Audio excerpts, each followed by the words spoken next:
सेलम की तहसील दीना में फोक स्मोक के बढ़ते हुए खदशात के पेश नज़र भट्टा खश्त को बंद करने के अहकामात ज़िला इंतज़ामिया ने जारी कर दिए हैं। इन पर अमल दरामद होने से मज़दूर की ज़िंदगी मुश्किलात का शिकार हो जाएगी।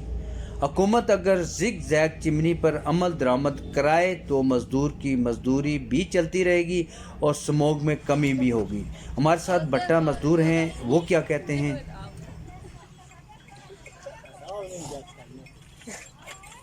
साढ़े 2 महीने काम बाबत असीं किदों खाना निके निके बच्चे नूं असीं ये साडा ही रोजी रोटी है, इस तो इलावा होर साडा कारोबार कोई नहीं।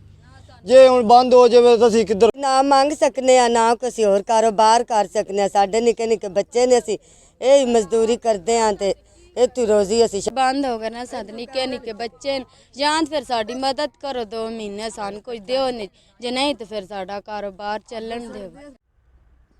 जी, जैसा कि मज़दूर भट्टा खश्त ने एहतजाज किया है कि ये 2 माह के लिए हमारा रोज़गार बंद हो रहा है और हमारी रोज़ी रिज़्क़ का मसला है। हुकूमत को चाहिए कि वो हमें 2 माह की रिलीफ़ दे ताकि हम 2 माह बासानी गुजार सकें। लियाकत अली मुग़ल, रोज़ न्यूज़, मंगला।